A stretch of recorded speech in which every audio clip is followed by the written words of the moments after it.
people coming in, but we just might as well get you started so we can get you guys off to wherever you're going next, hopefully dinner. My name is Joe Medora, the village manager here. I've been here about 2 years.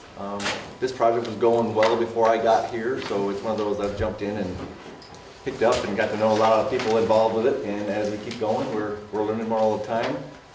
Glenn Pape is the executive director of our DDA. He is here. Nicole is here. She just came on board a month ago today to help us with our communications here at the village, village-wide, but mostly related to this project. There's going to be quite a task there to communicate and stay up to date on things. Council President Joe Frost is here, and Allison Kemp, another council member, is here. And, welcome everyone for coming out. I know it's kind of a short notice to get the word out, but I think with the Facebook activity around here and stuff, I hope it got out to those who really need it. A couple things on the agenda, is not a whole lot, but we'll go through and we'll have some questions at the end. Hopefully we'll answer some of those as we go. There are bathrooms right out here in the lobby if those who haven't been in here. There's some water over there. There's a clipboard over here. We'd like to collect email addresses because when we get talking to the communications part of things, that's one way that is going to be preferable to some people. Some people don't want to use social media and stuff, and we know that. So if we get an email to you, whether you're a business owner or resident, we're putting together a database for that so we can get those weekly updates and things out to you. The first thing we have is a project overview. Glenn is going to step up and talk a little bit about that, and then we'll talk about the utilities shortly thereafter. Evening, folks. First thing I want to emphasize is we're piggybacking on the M24 project. We did not initiate this. The 4.1 mile reconstruction is an MDOT project. And so we're taking advantage of that to leverage what money we have into a $2.1 million streetscape project from village boundary to village boundary.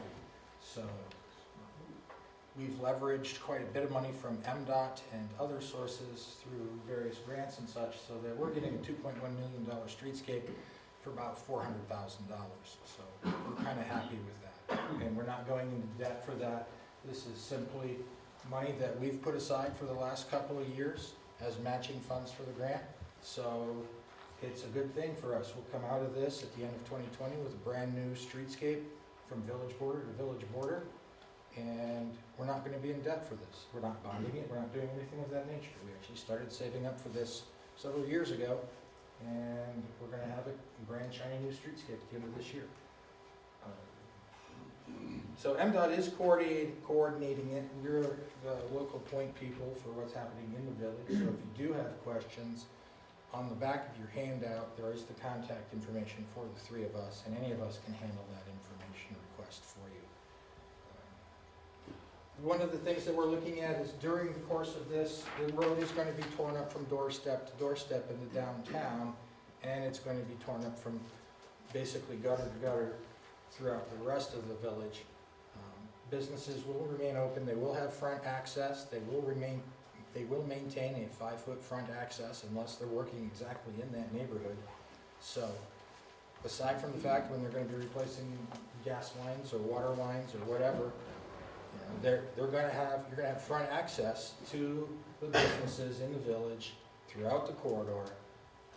Some of them are going to be kind of a circuitous route to get to if you're coming from the south, because it is going to be one-way traffic through the village heading south throughout the length of this project, and it will be one lane from north end of the village all the way through to the south end of the village. And so it's going to be one lane south. Traffic is going to be routed out to Glassby, so that you have to go through the industrial park and around the downtown if you're heading northbound. Now there will be directional signage in place for a lot of that at the points directing where you come into downtown for which specific businesses. So there's going to be a lot of signage out there. There's the MDOT signage which says traffic to local businesses, which we're pointing in there, but then we're also going to supplement that signage with the businesses in that quadrant and how you would access them through the detour off of Glassby or Oxford. Now, the scheduling on this project is dependent on a couple of things. One, it's dependent upon the weather. They could start as early as the beginning of March if the weather cooperates. They will be doing some work before they start the actual construction process. The actual first phase of this program is to do some skid patching on our detour route. And I'll show you the detour routes here, it'll be up here on the screen in a little bit. But they're gonna go through and they're gonna repair areas on that detour route so they can handle the traffic. And then at the end of the project, we're gonna go through and repave that entire detour route, so we'll have a brand new road from that as well. The second phase of the project, once they get all of that detour route straightened away, so they're gonna be working on the Drainer Road intersection at M24. That's the starting point of the project, and that's gonna be dependent on when they can lift the frost advisories for when they start that. We've been told that's about a 6-week process to fix that intersection. It's actually a very interesting process because they're doing it in 3 phases, because they do want to maintain traffic flow through there, so they're going to be doing it in chunks as they go through.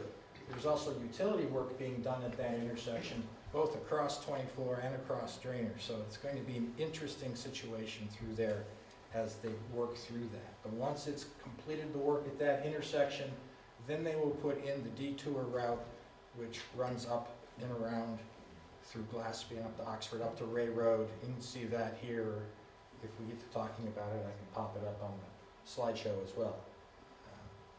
The actual start date of the program, of the whole project, for the reconstruction on M24, after the Drainer Road intersection, is dependent on the weather. Whenever they can start the Drainer Road intersection, it's going to be about 6 weeks after that, where they will close M24 on the northbound side, leave one lane heading southbound, and that's when they'll start the actual reconstruction process. Now, there's a lot of utility work that's going into this, as well as the actual road reconstruction. So they're going to be taking this road down 20 feet underground in some places for utility work. So it's going to be a major construction project going through the heart of our town. The good thing about that is they are expecting this to be done by about November 15th of next year, as long as we don't have a wet summer or anything like that. They do have contingency plans in place for if we do have significant weather delays, so that they do have a plan to come back and do things such as the landscaping the following spring. But it is our understanding that they will have the street surface substantially done by the end of the project deadline. The project goes out for bid. I've been told as recently as last week, it goes out for bid in early February. And they'll have a pretty rapid turnaround in that bid process, so we'll know who's doing the project by the end of February. And then we'll get an estimation of what the schedule is at that time, when they're going to start, how they're going to phase it. At this point, it's up to the contractor and how they bid it. So we're just waiting to hear that information from them. We won't have an idea of what their schedule is going to be until we can talk to the bid winner. Our intent is to set up a regular communication with the contractors, having a weekly update meeting with them, and be in constant contact with them throughout the process. It's also our intent to have monthly meetings leading up to this project kickoff, and once it gets going, we'll have weekly construction updates on the project in this room, so that if you have a question about what's happening. Our intent is to push out everything we know from information onto our new M24 website that'll be coming up at the end of this month. Just to close a little bit on this, the last time M24 was completely torn apart was over 100 years ago, so we don't know what we're going to find in the ground. What we are planning on doing is if we find significant artifacts, we will be setting up a display in here for those. This will kind of be our operations center for the entire project in here. You'll have updates posted, you'll have artifacts that we find. Basically, this is going to be the interpretive center for the M24 project, if you're interested. And we will be posting out, we found some of the interurban rail line out there that still exists. So we'll have multiple means of communication. The project behind me here, you can see, not well, but basically we're doing the entire length of M24 from village border to village border. There will be street lights and street trees running the entire length of the village. And so we're going to have the ability to have a more walkable environment in those areas. The core area of the downtown project initially was these areas between Stanton, Denison, and up here east. east.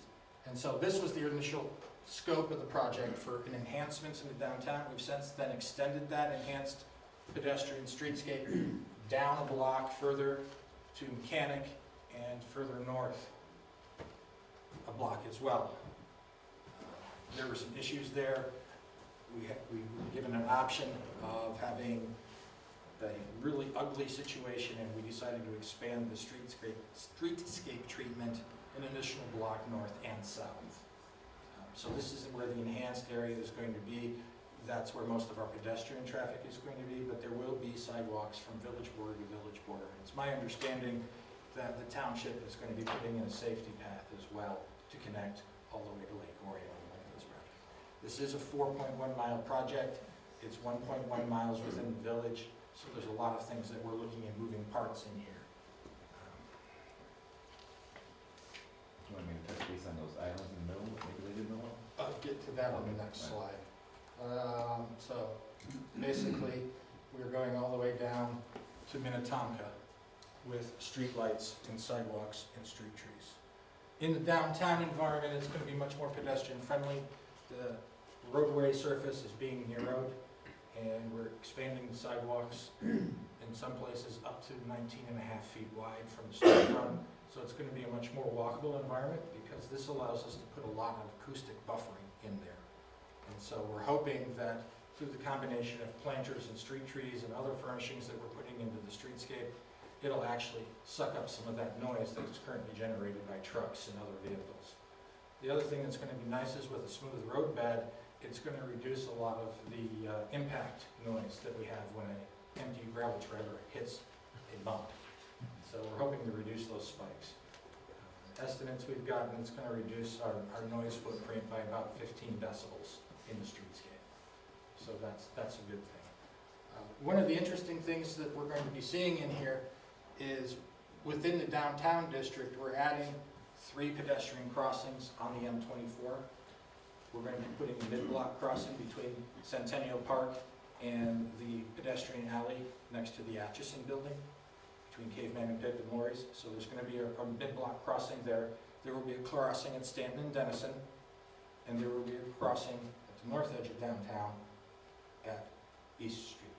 And so these will be pedestrian refuge islands in the middle of the road. They're getting a full R16 gateway treatment, which means yield to pedestrians in those areas.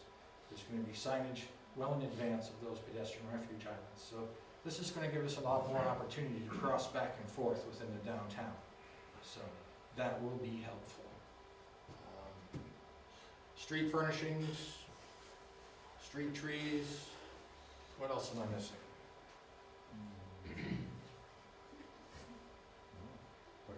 That's pretty much it. All of this information is on our website. It's on the DDA website right now. You can look through the villageofoxford.org, or you can go through downtownoxford.org. All of this information you're seeing on these renderings are on our website. We've got some other additional information on there regarding the project. So without further ado, I'm going to turn it over to Joe to talk about our utility work area.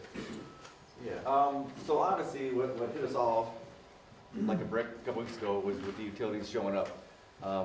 Working with MDOT, we're trying to stay in tune with them to see when and where they're coming. They're struggling as well because they're dealing with DTE for moving and poles, consumers for moving and replacing and boring gas lines, AT&T doing the work, the one location right now at East Street where they're removing an old vault, putting a new vault in the ground and splicing wires in that vault, and that happened to be in the traffic lane, so that required the additional blockade, cement barricades. There's another one of those scheduled, one more vault like that in the northbound traffic lane. That's right there at Stanton, right in front of basically Oxford Bank. That is yet to be. I talked to the guy from AT&T last week. They didn't even have a contractor picked out for it yet. So we're told that might be coming in a week or two. We don't know.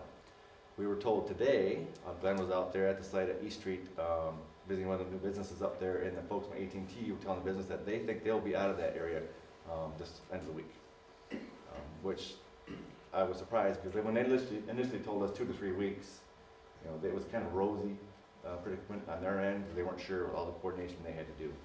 So MDOT, I think, is getting a little better at getting us the information. When they started that place up at the East Street, we didn't even have an idea of the traffic layout and stuff like that when they started. We had one, of course, for the one in the south, which they hadn't started. So we're doing our best to get with them, pry this information out from them. So I apologize for the East Street debacle. We knew it was coming, but we didn't really have a good idea of when and exactly how. So that's part of the goal here tonight, is to gather information, to find out from you folks what's the best avenue to reach you and others as we get into it. And like I mentioned, the sheet over there with sign-ins, emails, there's various things we're going to be using to do that. There's a couple sections of the Consumers Project. They're down by Drainer Road, of course. If you've been through there, that's pretty rough.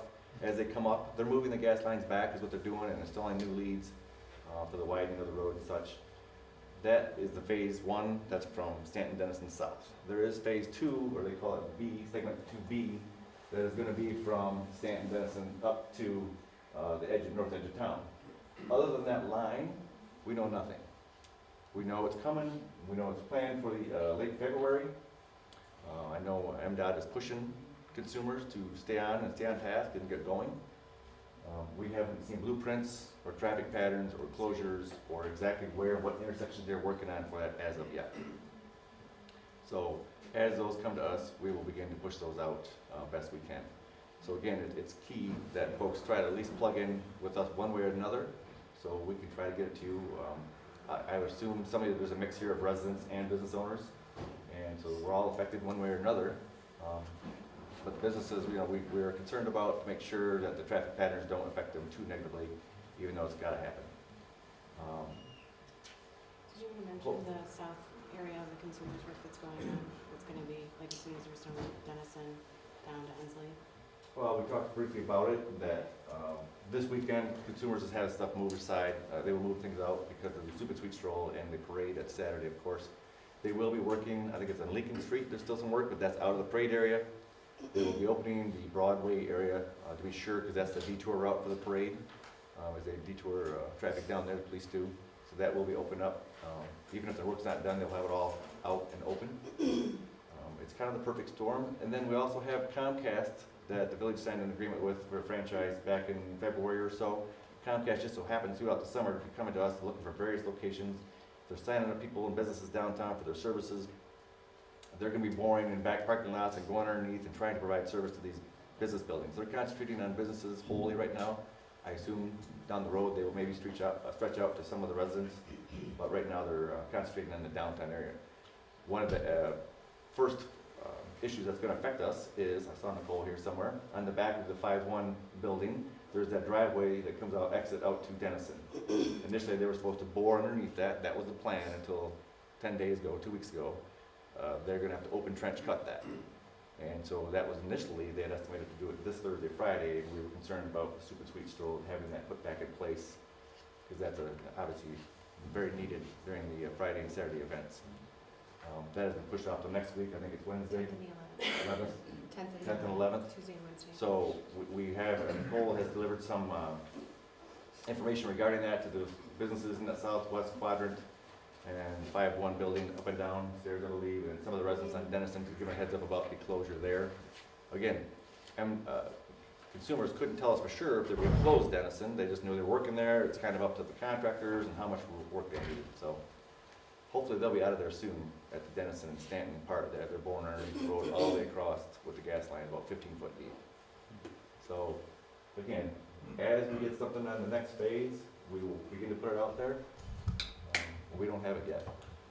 Again, that's still a couple months out, towards the end of February. Part of the issue with consumers was their workforce. Certain times of the year, they have to cut loose all of their contractors. They use many contractors to do work for them. This time of year, their own in-house contracts don't allow that. So they had to lose a lot of workforce. Right at the same time, MDOT's breathing down their neck to get this work done. So MDOT's coordinating, moving a lot of moving parts themselves. We're trying to stay up with them, and we'll try to stay up with you guys. That's about it on the utilities. Like I said, there's one more of the AT&T vaults that will go in the northbound lane in front of Oxford Bank. They keep telling us maybe next week, maybe next week, maybe next week, and that's the last we heard earlier today as well. As soon as we know, and that'll, again, it could be another couple weeks adventure there. They're removing the old cemented in vaults replace them with a new one. Anyone have any questions on the utilities themselves? Yeah, go on. Where shall our delivery trucks go? Because right now, it's very difficult for them to get in there anyway, and so if that one way is closed, that's really the only place that they have to deliver anything. They've been stopped on Denison and ticketed, they've been ticketed coming through the one way, in front of the front door. So I'm a little concerned, I mean, I obviously wanna give them a heads up, we have 6 distributors. This should only be a day and a half trench operation there for that closure, Okay, thankfully. So that there, like I said, that should be a quick in and out deal. okay. So yes, hopefully, there'll be some coordination there, and hopefully you won't be We'll roll affected it. that too bad. I know the one to the west there, that entrance, I don't know if they were able to get in and out there, it's kinda narrow by the dumpster. I don't know if that's accessible by some of those trucks or not, either in or out, but maybe so. And I'm sure there's gonna be some understanding in the end of the police department, when someone Not is. everybody's gotten ticketed, I am Chief Mike Stowell. Yes. There's been many conversations where I've been passing by and I've asked these guys that are delivering, please, can you guys move up a little bit, because if somebody's trying to come off of 24, bam, truck, other car coming this way, he goes around, could be bad, so if they just move up enough to where somebody can come off 24, sorry, then cars can get around and maneuver around, so we realize we're gonna have that kind of a situation, so we'll work with that, just as long as there's enough room for a car to come off 24 to get on, to transition onto Denison Street. So if a car's coming off of Denison onto 24, they can get around the truck, so. But on the topic of deliveries, next year, as mentioned earlier by Glenn, there will be no northbound traffic. I would assume a lot of your deliveries come from the south. They'll be coming up through Glasby perhaps and finding their way in.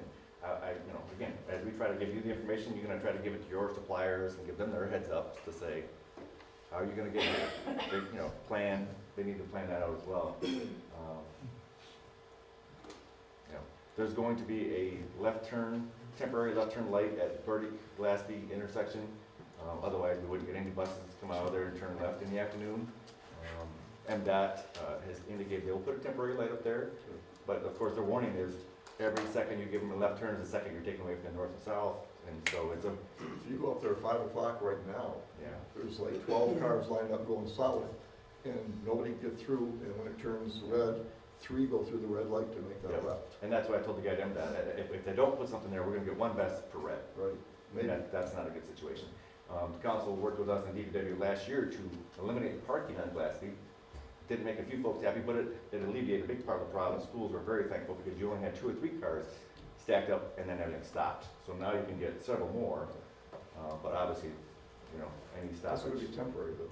Yeah, well, we asked them, and we tried to get them, the schools interested in it, and we got an estimate of $80,000 to add a left turn arrow at that intersection. But it's not just the school traffic. Like I said, Right. 5 o'clock, there's no school traffic, Right. and it's still backed up. Yeah, And now, we don't have all traffic coming northbound 24. Right. so the traffic on Glasby will be north and southbound, even all the way down to the industrial park. But all northbound 24 will be there. Yes, but I'm just saying, initially, we were concerned that was going to be northbound only too, and those folks would have to go all the way around and come back north, but that wasn't the case. And for various reasons, MDOT made the case that it's best to leave that to 2-way, otherwise you just open up a drag strip. When we're talking about traffic, is there any talk about Pontiac Street? Nope. Good. Short answer. That's one thing that we get a lot of questions, how are we gonna keep people from driving down our street, and we can't. If it's a public street, it's a public street, and people are able to use it. All we can do is ask the police to do their best to be present, to make sure people are being safe and not speeding. Well, I'm just thinking, I'm thinking of just trying to get out onto Burdick from Pontiac. Yes, that's another spot that a left turn light would be great, but based on, there is no lights already there, so I can't imagine what that cost would be when it was $80,000 just to add a left turn arrow at an already existing intersection. So, again, I know that was when we paved the Burdick Street this year, that was one of the questions, he said, hey, why not put a left turn lane? I know TJ asked about that, so, definitely love to do it. Money is what stops most of that. So utility wise, that's about it. Again, there is some water line work that we have to do. Of course, at the same time, the state has changed all the copper and lead rules for all water suppliers in the state. We're having to do things that none of us ever had to do before. We have 1,000 foot of water main from Ensley down to Lincoln that was upgraded in '84, but yet still may have some lead leads coming off of it, so we are diligently working with the DEQ to get after those. We're having to get permission now to go all the way into the building, which we never were allowed to before, but now we have to. So that is happening all at the same time that the new state lead and copper rules are hitting us. And so luckily, we're able to take advantage of it while the road's all tore up there. So we'll be dealing with that as well, because it's our infrastructure, but we're being made to do things, even on the private property that before we never even were allowed to do, but now we have to. Yes, sir. Did I hear you say that Glassby, I see it going one way there, is it? Did I hear you say it's going to be open both ways? Yes, that just indicates the detour. It Okay. doesn't indicate that it's a one-way street or not. It just indicates the detour, southbound and then the northbound. And as you come around on Drainer Road, as you come up to Oxford Lake, that sign, stop sign, won't no longer be a stop sign there. That'll be a free flow of traffic. So for the, I was gonna say, well, I've been meeting with you're in Oxford Lakes tonight, I assume? Okay, well, we've met with your board several times, and they were at an MDOT meeting with us. It's gonna be tough. That's gonna be a tough way to get out. There's no way around it. Certain times of day, it'll be next to impossible. We looked at the options of how to keep people from coming in, was their larger concern, and that'll be signed with barricades either side of the road for through traffic only, or no through traffic. And we talked, and Chief was in those meetings about how to control that as well. But again, it's a public street, so those who may wish to go through there, Pontiac Street, West Street, Park Street, all these little cut-throughs, I mean, they are public streets and people are allowed to drive on them. There's nothing we can do to stop them. All we can do is try to keep an eye on them, keep it safe, and keep it down to a reasonable speed. But again, it's a lot of streets and we have one or maybe two cars on it sometimes. Is that new light at Ray Road, is that permanent or is that a temporary? That's a temporary light at Ray Road up there by the school as well. So that their idea is they want to keep that traffic flowing best they can. And again, part of their concern, or just to make a note of, the left turn arrow at Burdick will chew into the overall time per light cycle, and again, it'll slow down maybe a couple less cars north and southbound, but yet we felt the need, especially if the buses are early, things to get that left turn there. So that's about it for the utilities. We're going to talk a little bit about communications now, and kind of give you some ideas what we're trying to accomplish. So we of course appreciate OCTV being here tonight and putting this on, making sure that, you know, the people that can't be here tonight get an opportunity to see it. So big plans for communication, more town hall meetings like this, as well as weekly coffee meetings here. I believe Glenn already talked about that. We will have information available at the village offices, Oxford Leader, and Oakland County Times. Oakland County Times is an online newspaper, so they've already published some things for us. We're looking at using the Oxford Leader as well. We do have currently information on the DDA website, and working to quickly put together the Restore M24 website as well. We've posted quite a bit of information about closures, about tonight's meeting on Facebook, so I'd encourage you, we use the Downtown Oxford page. The Oxford Police page also shares our information, as well as the police department, so I'd encourage you to like one of those pages. And then we are collecting some emails tonight. So we have a lot of ways that we can communicate to you, but we would also encourage that if you do have questions at the town hall meetings, and on the last page, we do have contact information. You can send us an email. You can call or stop in or email us. We're here. So at that point, that kind of covers what we wanted to push out. So if you guys have any additional questions, we'll try to answer those the best we can now as well. Yes, ma'am. Hi, I'm Lisa with Canaan Academy. I just had a question. Northbound traffic on 24, will they be allowed to turn west or left on Drainer and make their way up that way and then come south? Yeah, I believe so. That's correct, right? Is that possible? When you come up there, you're going to go left or right. So that left turn lane's going to be just as it is there by Uncle Loomis? It's not going to be extended or anything? The reconfiguration of that, I don't have memorized exactly how that's, because that's their project down there. I don't really keep push tabs on that. They are reconfiguring the intersection in part to handle the turning and all the detour route. But Jim Sharp behind you could probably answer a little bit about that, about as far as, Hey, they have some infrastructure going in how are down you there. gonna get your dog to my training center? Let's talk. I don't need to, you did such Yeah, a good done. job with them. Yeah. So again, the idea is though to allow northbound there, once they hit Drainer, to go east and westbound. So, okay. Yeah, for some folks, you know, on the southwest part of the town, they're gonna Yeah. they're gonna come up Pontiac, and they're gonna come in Lincoln or Crawford or something, they're gonna find those businesses. You know, it's gonna be a struggle for some people to let their customers know. Their customers might be coming from 10, 20 miles away. Right, but it's okay for us to give them those alternative suggestions versus. Yes, this is the going all official, the way this north is to the go official south. detour route that MDOT has put out. This is the official detour route that will be mapped. Okay, And this is the official detour route, and the only route that will receive any paving or attention. yeah, No additional routes outside of this will be receiving any attention from MDOT as far as paving or pothole. And then there'll be lots of vehicles. Yes, yes, so we've had that question, you know, what about our road, the extra traffic? Well, they're all gonna get it. Yes, So Jim. just to answer Lisa's question, yeah, that intersection's gonna remain pretty much as it is. it is. There will be times, as I think Glenn mentioned earlier, that the intersections themselves will be shut down and will be traffic being able to get through there. Right. First they're doing the east side of the road, then they're doing the west side of Drainer. But yeah, once it's all done, you'll be able to direct your Got it. suppliers down to Pontiac Street and back around or wherever they wanna do it. And I've told people, that's the first warning shot. When you see everything start happening at Drainer, you know it's on. Because that's the first thing that they're working on, other than like the little skip patching, but that'll be a day or two probably down the last year, they're done. That will be the big first wake-up call that's happening, and that's gonna be a bottleneck down there. And again, once that's done, that enables everything else then to kick off after it. So the shutdown of the northbound 24 won't happen until that Drainer Road is. Correct. I don't know what kind of metering or ability they'll have during that, when they're moving people. It might be painful to come up to that intersection to continue north. It will narrow to one lane and move to one lane. Yeah. That's a township. Thanks, Joe. Yeah, I don't know what they got going on. that's the spirit. Yes, sir. I have a few questions. One, I'm also in Oxford Lakes, and when you're turning left off of Drainer into Oxford Lakes, there's a pit there that will ruin your undercarriage. Is that being looked at ahead of time?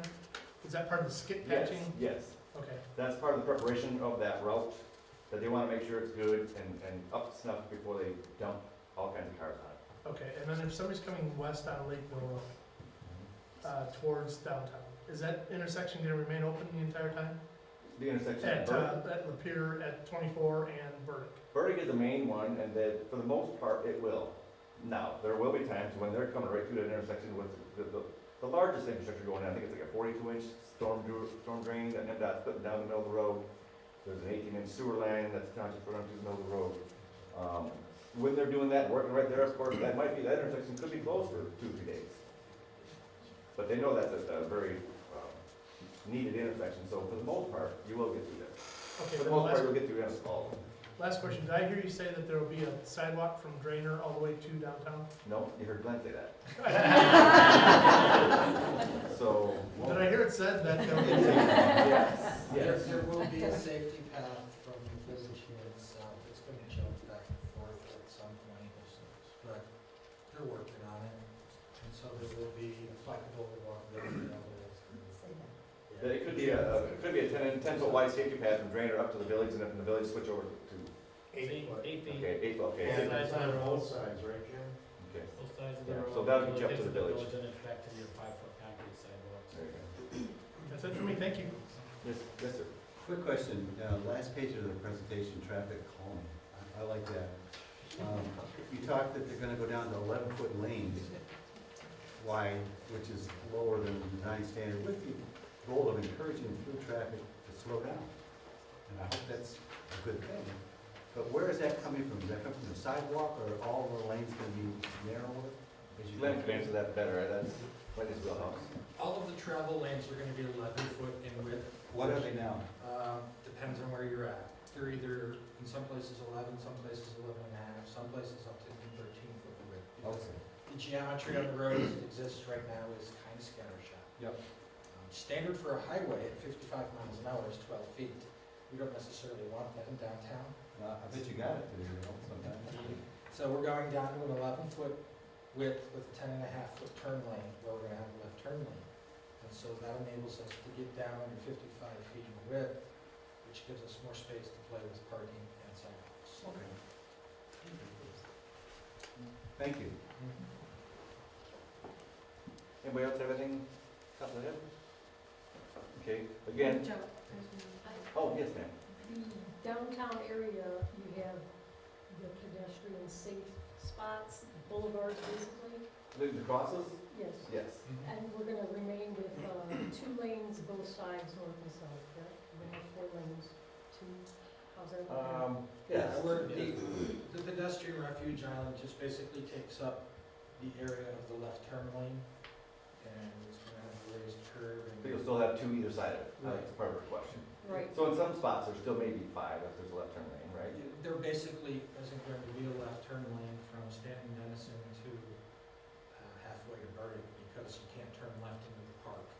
So the area between the 2 pedestrian islands at Stanton Dennison and Midland Crossing, where there is a mid-block lane that's going to be crossing, that's going to show that it's going to be striped so that you won't be able to turn into the ox or anything like that. there will be designated left turn lanes after your project is ready, or will there not? Yes. There will be. Yeah, there'll be 5 lanes throughout downtown. That's why we purchased. This is the Burdick intersection here, and you'll see, so this is up at East Street with that, again, because of that there, that eliminates the left turn capability, but obviously down at Burdick, the left turn will be back in play. And like Glenn was saying, this is mid-block here from the park, where you'll be able to cross over and exit through the alleyway out back. And then also, That a image actually shows the original concept of Yeah. going along. little bit long, right, because it's gonna stop a little bit shorter, right? It's 2 45-foot traffic. Yeah. So again, so for that reason, that won't be left turn all the way through this, because it's not feasible, but, those, again, versus right now, there's only 1 crossing downtown, right? And police have to stop traffic tomorrow night, or Friday night, to cross those chicken suites and stuff. So I think those will be welcome. Are there additional left turn lanes proposed farther down south of the village, before you get to drainage? I'm seeing 5 lanes, is that additional what's already there now, or are those? In some places there new are, 5 lanes? in some places there won't be. South of the downtown, the existing left turn lane will extend past Marketplace. You can look on the map and designate that, but Longer than it is today? not by a significant amount. Okay. Yeah. The problem is we've got structures that in order to get that 5th lane in, we would have to remove those structures. And that wasn't willing to go to that. But if you look at the section between Crawford and Mechanic, it'll be 4 lanes in there, and it'll widen back out at Broadway and Mechanic.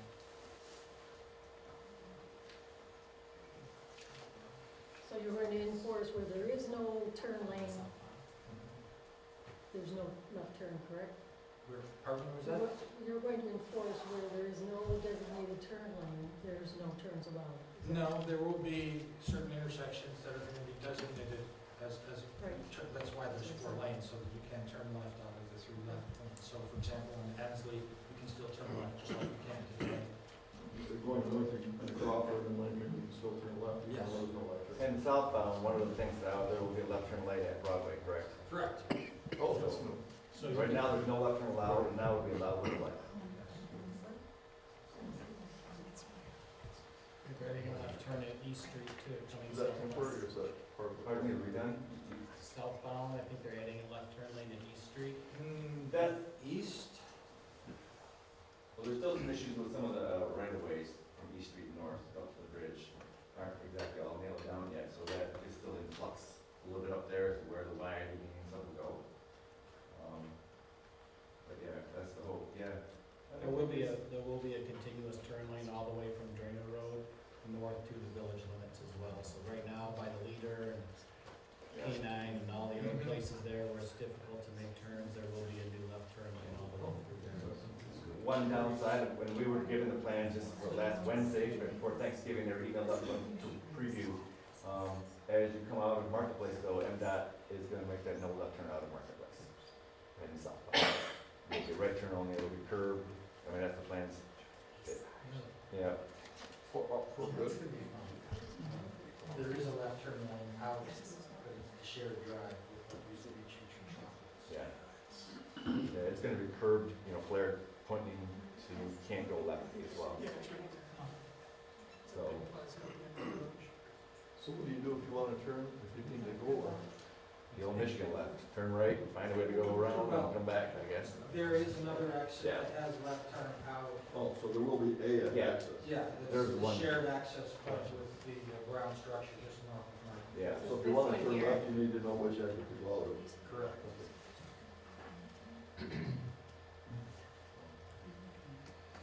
okay. So, everyone ready for soup and sweet stroll for Friday? Yes, sir. I have one other question about communication. You mentioned the town hall meetings. Are you gonna do those at night and during the day or is there a time schedule for those town hall meetings like this? So we'll do a variety, different times. I know some business owners aren't able to be here in the evening, some, other people. So yes, we will do a variety of times. Most people, the night is best for them, but we understand some people, it's just better during the day. We'll try to get some of those in as well. Some people work second shift. So, yes. Yes, Jeff? I just wanted to say thank you to the virtual army, if you will, of volunteers that have been working on this behind the scenes for really the last 5 years or so. So kudos to all of you. You know who you are. I can't name all of you, and I know some volunteers have sort of come and gone and come back and so forth. But we had a large staff transition over the past 3 years or so, and we have a wonderful team in place. The village council's been very proactive in hiring a communications liaison and putting together a communications committee for the village as a whole, working with the police department to strategically place additional stop signs where needed to help with calming the cut-through traffic and so forth. So I guess my point is to the staff, thank you for all the hard work that goes on behind the scenes. Our village council is 100% volunteer. We all have day jobs.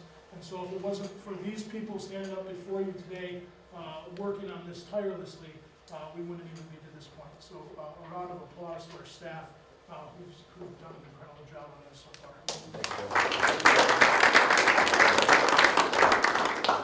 It's gonna be an interesting year. I'm looking forward to Thanksgiving.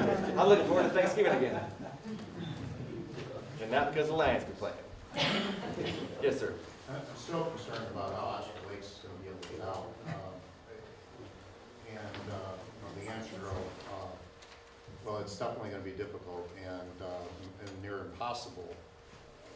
That's just not a very good answer, frankly. But I'm wondering if, perhaps a contingent plan in place that if this is a backup issue, that maybe we can use Oxford Police to, stop some traffic, to get some people out during peak times. Short answer is I would doubt it. I doubt MDOT would even allow us to do that. I don't know for sure, but their biggest concern is not to have the traffic flow smoothly. Of course, they know there are some stop lights up there at Burdick already.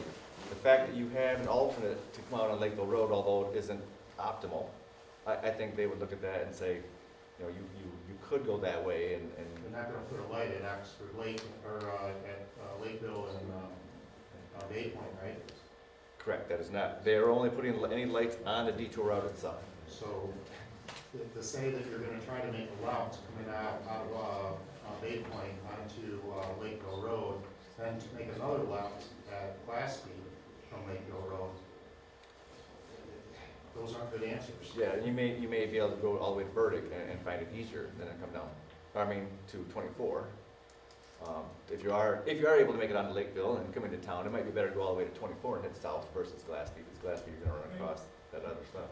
And depending on what your destination is, it may be quicker to go north, turn right on the Lakeville and go to Rochester Road. go that way, depending on what your destination is.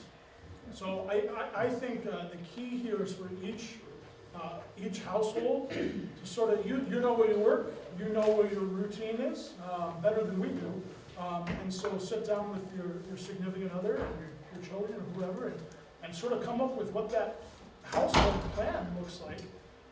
You know, it took me 20 minutes the other day to get to my daycare, and I can see it from my house. You know, so just building that extra time in and being aware that, okay, it might be quicker to go that, 3-4 miles out of the way and before you head south and kind of go from there. Again, and one of the things I learned with MDOT with this, yes, this is painful, but they looked at it and weighed it out. They could have left one lane north and one lane south, had them all shift to one side and then the other side, but then it would have been a 2-year project. So they decided and they weighed it out, cost, benefit to the public, benefit of not having the construction drag for 2 years, that it's better to deal with it this way than spread it over a 2-year period. Again, and that decision was probably made 3 years ago, I would assume. And I've been here about 2 years now, so. Yes, Sue? I'm trying to understand everybody's concern about being out of either their neighborhoods, subdivisions and everything, but that's occurring all over town. Most of the businesses and the people that live on Burdick Street can't even get out of their driveways or out of the business because of the increased traffic on Burdick Street. And so we just all have to live with it for the next 8 months. There is no other answer other than just patience, pleasantness, and just trying to work with the system. Like everybody says, this hasn't been done in for a couple of years. Everybody is actively showing to people that we want the roads fixed and fix the roads, fix the damn roads. And now that they're doing it, then all we are facing is complaints. And so we're just going to have to live with it. I don't have any other words other than that. And make a plan, Yeah, again, this is an MDOT project, it's their domain, it's their road, they were gonna do this regardless. The village made the decision to piggyback onto it to beautify and expand and make it better for the downtown, but this project was gonna happen whether we wanted it or not. So again, that's their domain, that's a state road. They're the ones who chose the detour route, they're the ones who chose the plan, they're the ones who choose the contractor. So we're benefiting of it on ourselves because some of the grants involved with them to help us, but pain's gonna be felt by all. Yes. During the construction, during them redoing the utilities and that, will there be any gas and or water shut-offs for any significant period of time? I don't, Or any any gas, I don't know about the gas, the consumers, I just know where they're working and what they're doing, and I haven't been notified that there's any shut-offs. It sounds to me like they're doing them a new line and boom, boom, without interruption. But again, that's not my, per se, I don't know. The water main is our work, there is nothing other than the Endley to Lincoln that we're having to do. Now, because all the other water work up here north of that was all done in '98, there's no lead involved, so we don't have to do anything about that. So it's that 1,000-foot section down there from 1984 that we have to deal with. And yeah, some of those folks, when they're running a whole new service into the building, more than likely will be an interruption for, who knows, could be an hour, could be 3 hours, I'm not sure, it depends on the work and the situation. But there's only about 27 or 24 leads feeding, and we know some of them are newer and up to stuff, so it could be only a dozen or so that we're dealing with down there. And we will make our best effort to notify people when things are happening in their area, when there's street closures, when there's, an interruption to your water service. If we know about it, then we'll make sure we get the information out. Yeah, yes, sir. Yes, are we gonna do anything at M24 and Drainer about the timing of the light when you direct all that traffic? I would assume so. Yes, that's part of their plan, and that's why they're removing the one stop sign that, as you turn left from Oxford Lakes Drive onto Glassby. They don't want to have that three-way stop going and backing traffic up all the way down and around. Yeah. And so they want to make it seamless. Pretty tough right now. Yeah. But Because I was more concerned about when they shut down all the Yeah. I would imagine they'd have to do something. As you're coming up there, northbound, I mean, it might be darn near continuous around that corner. There's gonna be some people heading south that, I'm not positive they'll let them turn left there, but I would assume so. I haven't seen that design. Have you, Jim? Heard left, eastbound on the drainer from 24? I could see them saying no because they wanna keep that northbound around the corner traffic going, but, Yeah, that's a good point, Joe. I've seen the plan, but I didn't really look real detailed. Okay. You know, there's all the traffic that's turning left heading southbound from Drainer on Yeah. M24. I'm, Because that light cycle right now, if you sit at Glassby, it's 8 light cycles just to get through that intersection. right. And that's horrible. I can imagine once you Yeah. start directing all And southbound, or mostly southbound traffic through there, it's like, ooh. for the same reason that they're gonna remove the stop sign at, turning left there onto Glassby, Yeah. they're gonna install a sign coming down Drainer, coming to Oxford, Lake Road. Those people coming off the gravel road and coming down are gonna be stopped there, and then there's gonna be traffic whipping around that corner nonstop. So those folks are gonna have a tough time there too. By the golf course? Yeah, Okay. that sign, there will be a temporary stop sign installed there to keep that left northbound traffic flowing. I think they're gonna bag the stop signs too at the Pollyant Trail on Glassby. Yes. Yeah, to allow for traffic to Right. continuously flow through there. So some extra precaution from the trail, council may have to put some extra signs up for the pedestrians and bikers there, or tell them to turn around. Back this way. Go back over the bridge, back out that way. I don't- The bridge out that far? Because there will be times of day that that's gonna be bumper to bumper, I can just imagine. And trying to get out of your stuff is gonna be impossible. So. But, one summer's better than two, I guess, is, I guess it's better. Do that in my case. Yeah. All right, well, thanks for coming out. Reach out to us any which way you can. Our cards, our emails are out here, and we'll try to keep reaching out to you. All right. Thank you.